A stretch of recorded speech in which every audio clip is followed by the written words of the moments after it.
So many people enter intimacy with a script already playing in their minds, a checklist, a performance.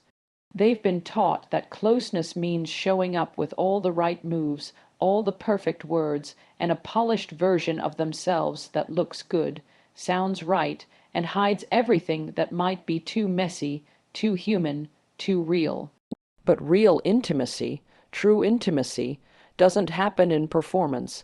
It begins when the mask comes off. You see, we live in a culture that teaches us to impress, not to connect. From the moment we start dating, we're told to present the best version of ourselves, to be exciting, sexy, confident, flawless. But what happens when that performance becomes a prison? What happens when we're so focused on being perfect that we forget how to be present?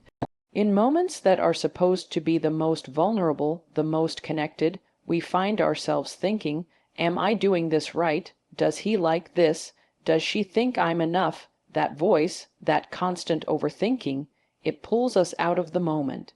It replaces connection with calculation, and the more we try to perform our way into someone's heart, the more disconnected we actually become. Because real intimacy, the kind that stays with you, the kind that imprints on your soul, isn't about impressing. It's about allowing yourself to be seen without the polish, to be heard even when your voice shakes, to be held not just in your strength, but in your fear, in your tenderness, in your truth. That's the place where true intimacy starts. When you're not worried about whether you're being sexy enough, confident enough, or experienced enough. When your mind quiets, your ego steps aside, and your focus shifts fully to the human being in front of you. That's when the walls fall. That's when the energy changes, because here's the truth. Your presence is far more powerful than any performance you could ever give, being present, emotionally available, curious, grounded. That is what makes someone feel safe in your arms. That's what makes the space between two people feel sacred instead of transactional. And ironically, when you stop trying to perform, you often unlock a deeper, more passionate connection than any technique or tactic ever could. Have you ever noticed how the most powerful moments in intimacy aren't always the most dramatic? Sometimes it's the way someone holds your gaze and doesn't look away. Sometimes it's the silence between two breaths. The way you exhale and they feel it. The way your heartbeat sinks without you even realizing it. None of that can be performed. It has to be felt. And yet, that kind of connection requires courage, because to stop performing, you have to risk being seen.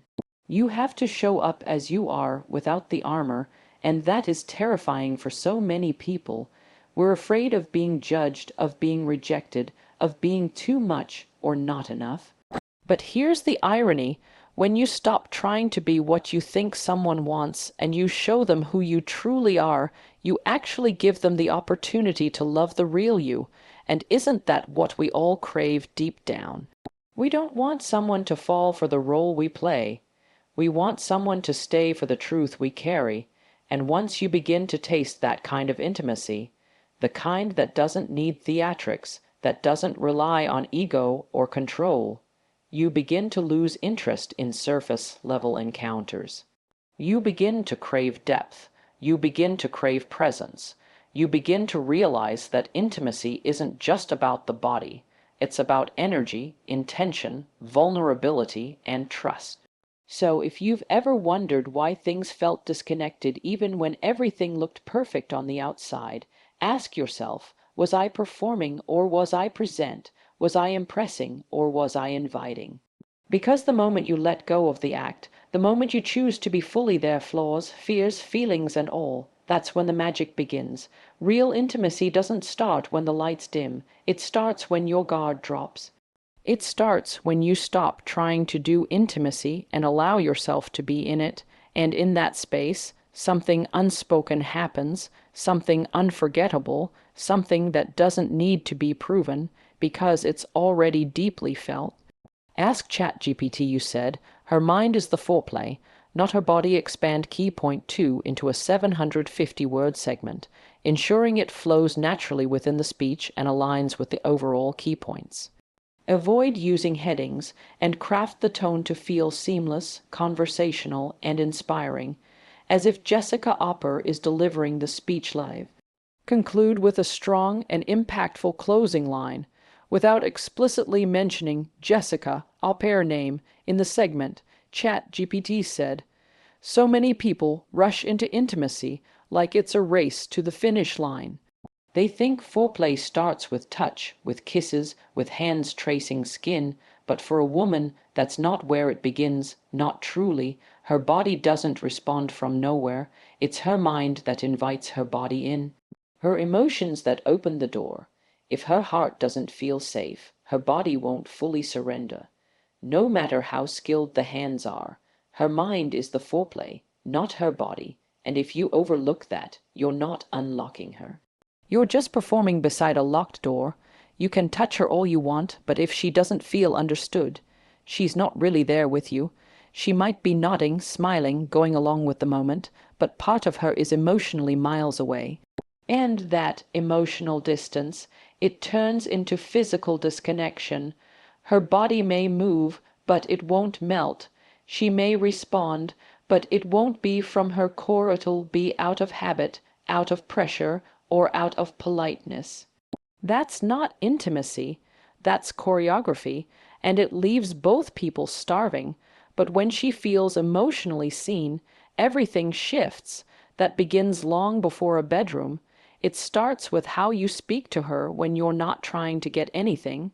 It starts in the way you listen when she's sharing something small, something random, something that doesn't seem important to you, but is deeply important to her. It's how you make her feel like she matters without her having to fight for that feeling. That's what softens her. That's what draws her out of her armor and into her essence. See, when a woman feels mentally and emotionally safe, her body follows. But when her mind is anxious, second, guessing or wondering whether she's just another conquest or task to be completed, her body won't cooperate, not in the way it was designed to. She can't fully let go if she's guarding herself. And most men don't realize that what they're calling low desire is often unspoken emotional tension she's holding on to because she doesn't feel fully safe in his presence. You don't need perfect lines or a deep voice or even a flawless approach. You need sincerity, you need patience, you need to pay attention to her rhythm, not just her body's rhythm, but her emotional rhythm. Is she overwhelmed today? Did something shift in her energy? Has she been holding things in? Ask, observe, be still enough to notice, because a woman can feel when you're attuned to her, and she can also feel when you're just trying to push past her boundaries to get what you want. And here's what so many people miss. Foreplay isn't a warm-up. It's not something you start right before intimacy. It's a way of life. It's how you touch her hand when you pass by. It's the way you kiss her forehead without expecting more. It's in the laughter, the emotional check-ins, the random texts that remind her you're thinking of her not just when you need her body, but when you genuinely care about her mind, because the moment she feels emotionally relaxed, her nervous system calms down. Her walls soften, her body starts to respond without fear, and that's where the real connection happens, not because you did something right, but because she feels emotionally safe enough to come alive in your presence. Her sensuality is tied to how she feels, not just how she looks, not just how you touch her, but how you make her feel about herself. That's where desire builds, that's where real fire lives. And once she trusts that you're not just chasing her body, but truly cherishing her soul, she gives herself to you in ways no technique can ever force. You want her passion, tend to her peace. You want her energy. Respect her emotions. You want her body to open. Make sure her heart doesn't feel shut down. That's the truth. Because it's not about getting her to say yes. It's about creating the kind of connection where her yes comes from a place of fullness, of joy, of genuine desire. And when that happens, when her mind feels held, her body responds in ways that aren't just physical. They are emotional, spiritual, unforgettable. Don't just aim to touch her, aim to reach her. That's when the experience becomes more than physical. It becomes a memory she carries long after the moment is gone.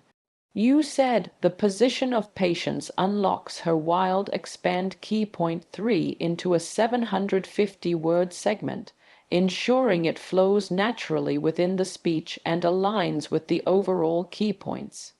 Avoid using headings and craft the tone to feel seamless, conversational, and inspiring, as if Jessica Opper is delivering the speech live. Conclude with a strong and impactful closing line without explicitly mentioning Jessica Opper's name in the segment, ChatGPT said. There's a pace to intimacy that isn't often talked about. In a world obsessed with speed, quick responses, fast results, instant pleasure, we've forgotten the art of slowing down, and yet one of the most powerful things a man can do in intimacy is embrace the position of patience.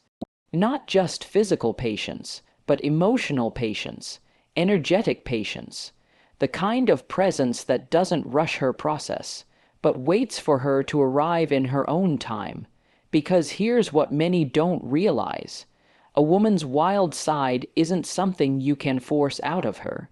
It's not a button you press or a mood you demand. Her wild is sacred, it's layered, and it only comes out when she feels deeply safe, deeply wanted, and completely unhurried. That's what awakens it, not pressure, not expectation, but patience. Patience says, I'm not here to take anything from you. I'm here to witness whatever you choose to give. And that energy, that posture, it allows her to breathe. It tells her she doesn't have to perform. She doesn't have to be perfect. She doesn't have to rush to meet a timeline she never agreed to. She gets to move at her own rhythm, and in that freedom she opens, because the truth is, the feminine doesn't unfold under demand. It blooms when it feels honored, and sometimes that blooming takes time. Sometimes she needs space to drop out of her head and into her body, to let go of the day, the stress, the emotional clutter, and when you hold space for that, with calm, grounded, unwavering patience, she feels it. She feels the safety in your stillness. Patience is what allows a woman to drop her guard, and once that guard drops, the side of her you've been longing to see finally steps forward. Not because you pulled it out of her, but because she chose to offer it. That's the difference. That's the beauty. Her wild doesn't come from being pushed. It comes from feeling free. Too often, people approach intimacy like it's a series of steps. Do this, get that. But the most powerful experiences are the ones where no one's in a rush, where there's no agenda beyond connection, where she's allowed to linger in the moment, to let her energy rise in waves, not be yanked into it. That's when she starts to trust you with more than just her body. She trusts you with her essence. And here's the part no one tells you. Her wild isn't always loud. It's not always theatrical or dramatic. Sometimes it's in the way her breath deepens, the way she lets out a sound she didn't plan, the way her eyes close a little longer, her hands reach a little slower, her energy begins to move without thought. That's her wild arriving. That's her coming alive, and you don't get that by rushing her. You get that by waiting for her. Because to be patient with a woman isn't to be passive, it's to be powerfully still. Still enough to tune into her. Still enough to sense the unspoken shifts in her energy. Still enough to guide without grabbing, to lead without pushing, to hold without needing. And the irony is, when you move with patience, she responds with passion. When you stop trying to control the moment, she fills it with something real, something primal, something unforgettable. But that only happens when she feels like there's room to explore, emotionally, sensually, spiritually, and patience creates that room. When you stop rushing, she stops guarding. When you slow down, she speeds up, in her own way, in her own time. And when she feels that freedom, she shows you sides of herself that most never get to see. Not because you earned it, not because you demanded it, but because you gave her the one thing so few do: time. Presence, permission, patience is power. It says, I'm not afraid of your pace. I'm not intimidated by your process. I'm here no matter how long it takes. And that unwavering presence, that's what unlocks her. That's what lets her drop every mask, shed every layer, and meet you in a place where nothing is forced and everything is felt. So if you want to experience her wild, her true wild, don't chase it, don't pull at it. Wait for it, hold the space, be still enough, soft enough, steady enough, and watch what comes alive when she knows she doesn't have to hurry. You said, leading with curiosity, not ego, turns her on expand key point 4 into a 750-word segment, ensuring it flows naturally within the speech and aligns with the overall key points. Avoid using headings and craft the tone to feel seamless, conversational, and inspiring, as if Jessica Opper is delivering the speech live. Conclude with a strong and impactful closing line without explicitly mentioning Jessica Opper's name in the segment, ChatGPT said. There's something magnetic about a person who leads with curiosity, the way they lean in, not to control the moment, but to understand it. The way they approach another human being, not like a puzzle to solve, but a mystery to experience. And when it comes to intimacy, this difference is everything, because ego assumes it already knows. But curiosity listens, it asks, it explores, and that exploration, that genuine desire to know her, is what turns her on in ways ego never could. When you lead with ego, you bring the answers. You come with assumptions, with confidence that borders on control. You treat her like a predictable sequence, as if she's a repeatable pattern, as if because something worked before, it will work again. But the truth is, she's not a routine. She's not a formula. She's a living, evolving story. And if you don't show up with a willingness to read the pages she's turning today, you'll miss the most intimate parts of her. You see, curiosity is the difference between being with her and actually experiencing her. It's the energy that says, who are you today? What are you feeling in this moment? What's underneath the surface you're not saying out loud? That kind of awareness. It makes her feel deeply noticed, not just watched, seen, and something powerful happens when a woman feels seen without having to explain herself. She softens, she relaxes, she opens, not because you did something impressive, but because you were tuned in. And when you're tuned in, her body follows her heart. Her desire stops being about performance and starts becoming about expression, not trying to impress you, but wanting to experience something with you. Together in rhythm, ego might make you look good in the mirror, but curiosity, that makes you unforgettable in her memory, because when you're curious, you're not just reacting, you're responding, you're not just acting, you're adapting. You're watching her breathing change, her energy shift, her voice rise or quiet, and instead of trying to bring her back to your plan, you go with her, you adjust, you explore, that fluidity, that willingness to move with her. It's what makes her feel safe and desired at the same time. She doesn't want someone who performs at her. She wants someone who experiences with her. And when you lead with curiosity, she knows you're paying attention, not to your ego, but to her energy and that level of attention. That undivided presence, it speaks louder than any line you could ever say, because what's more attractive than someone who's hungry to know your mind, not just your body, who wants to understand your rhythm, not just your routine, who doesn't show up assuming they've already figured you out, but keeps discovering you with wonder in their eyes. Curiosity says, you matter enough for me to explore. Ego says, you should be impressed that I'm here. And she can feel that difference. She feels it in your touch, in your silence, in the way you don't rush through her emotions just to get to her body. She feels it in the way you pause to ask, does this feel good? What do you need right now? And not just with your words, but with your energy, your awareness, your attention. And the most beautiful part is this: when she feels you're curious about her, she becomes more curious about herself. She starts to explore her own desires more deeply. She begins to express without fear, and in that mutual curiosity, the entire atmosphere of intimacy changes. It becomes a dance, a flow, a sacred space where nothing has to be perfect, because everything is present. That's the gift of curiosity. It doesn't seek to conquer her, it wants to understand her, and in that understanding, it invites her to give more, to trust more, to show more, not because she's being asked to perform, but because she feels honored enough to offer. So lead with wonder, not pride. Let your presence be a question, not a script, because in that quiet exploration, she finds herself, and in finding herself, she meets you more deeply than she ever could in performance. When you're willing to learn her, not just love her, you'll find a version of her no one else has ever truly known. You said vulnerability is the position that penetrates deepest. Expand key point 5 into a 750-word segment, ensuring it flows naturally within the speech and aligns with the overall key points. Avoid using headings and craft the tone to feel seamless, conversational, and inspiring, as if Jessica Opper is delivering the speech live.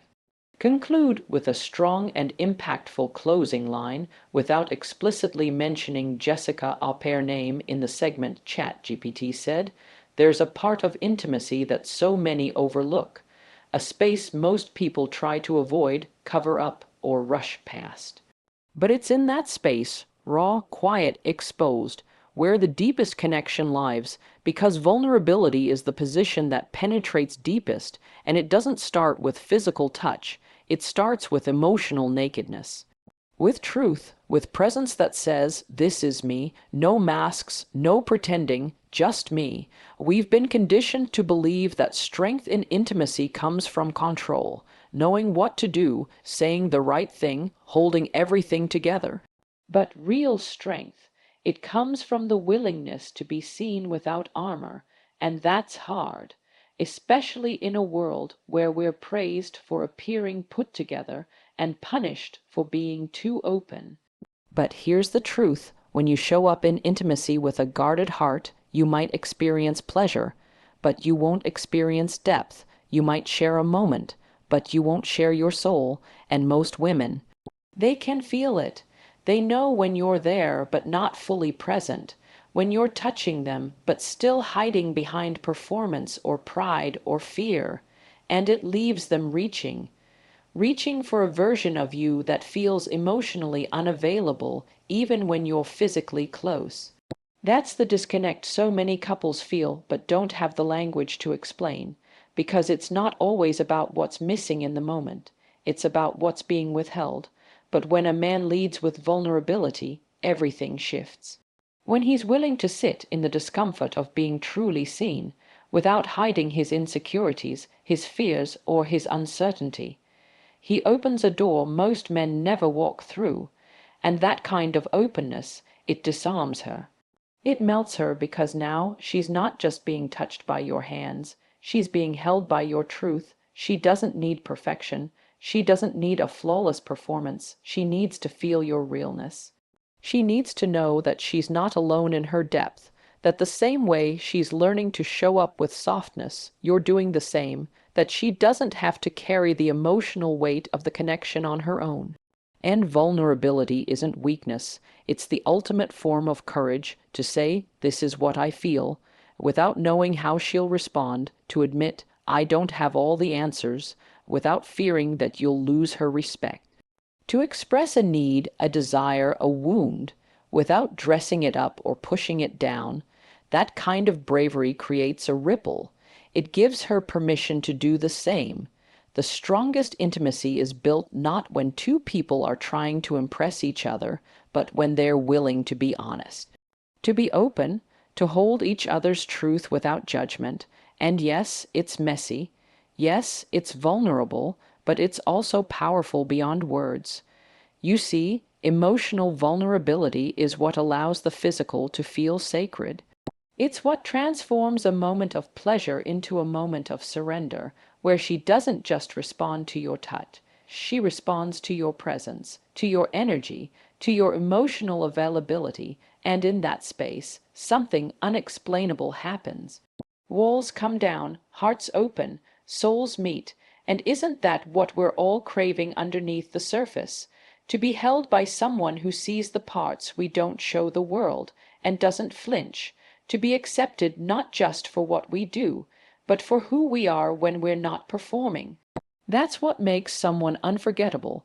That's what builds trust that lasts beyond any physical encounter. So stop hiding behind what you think you need to be. Show up in your truth. Speak from your heart. Let her feel the weight of your honesty, because when you open up, she doesn't feel burdened. She feels chosen. When you let her in, you don't lose power. You deepen connection. And the beauty of it all is this: when two people meet each other in that space of vulnerability, there's nothing shallow about the experience, nothing casual. It becomes a space where healing happens, where desire becomes devotion, and where every touch says more than words ever could. In the end, it's not your confidence that draws her closer, it's your courage, the kind that allows her to meet not just the man you present to the world, but the man you are when no one's watching. And when you bring him to the moment, that's when she feels everything. You said, you don't just touch her body, you shape her identity. Expand key point 6 into a 750-word segment, ensuring it flows naturally within the speech and aligns with the overall key points. Avoid using headings, and craft the tone to feel seamless, conversational, and inspiring, as if Jessica Opper is delivering the speech live.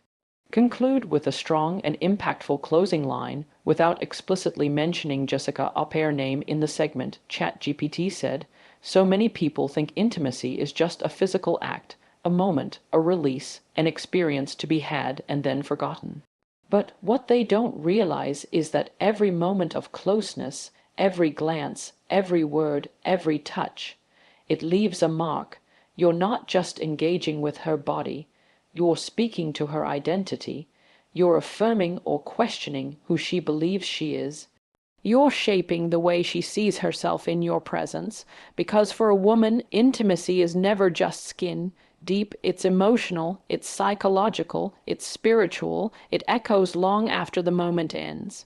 And when a man shows up with intention, with presence, with reverence for who she is, not just what he wants from her, something inside her shifts.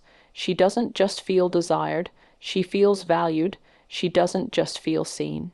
She feels mirrored in a way that deepens her own self-worth, and that's the part we don't talk about enough, that your energy, your words, your tone, your gaze, they all reflect something back to her.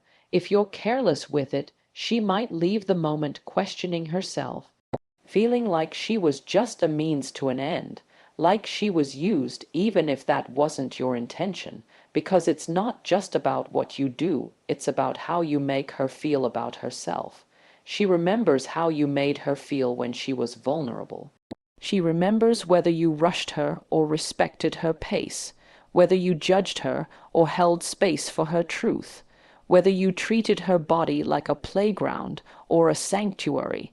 And every one of those choices doesn't just shape the memory, it shapes her identity. That's how powerful intimacy is.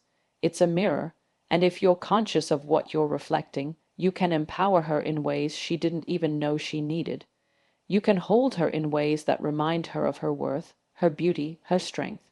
You can help her feel more like herself, not less. But if you're moving in ego, in urgency, in carelessness, she feels it. She feels when your eyes are focused on her body, but your heart isn't in the room. She feels when you're more concerned with your own pleasure than with creating a shared experience.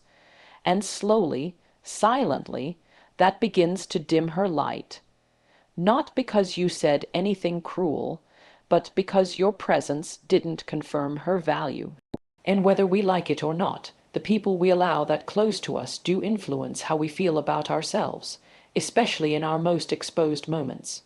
But when you show up differently, when you bring patience, curiosity, and vulnerability into that space, you help her see a version of herself she can be proud of, a version that doesn't need to hide, doesn't need to shrink, doesn't need to perform. And the truth is, when a woman feels that kind of safety, she becomes electric, Not just because you turned her on, but because she came alive in her own power. Intimacy becomes transformational when you recognize that you're not just in her space, you're in her story. You're becoming part of the narrative she carries forward, and the way you handle that moment can either uplift her or quietly wound her. So ask yourself, what are you reflecting back to her? Are you showing her that she's enough just as she is? That her body doesn't need to look a certain way to be worthy of love, that her pleasure matters, that her voice, her boundaries, her emotions are respected, even in silence. That's where the depth lies. In the small, unseen moments, in the way you hold her after, in the way you respond when she's uncertain, in the way you're still present when there's no performance, no intensity, no climax to chase. Just stillness, just presence, just her, and when she feels all of that, when she sees herself through your eyes and finally feels seen, that's what she remembers. That's what changes her, because you didn't just touch her body. You helped her reclaim herself. You helped her feel whole. So the next time you stand in front of her, whether in quiet conversation or deep intimacy, remember, this isn't just about chemistry. It's about reflection. It's about leaving her better than you found her, not just in pleasure, but in identity, in confidence, in the quiet knowing that she's safe, sacred, and deeply enough, exactly as she is.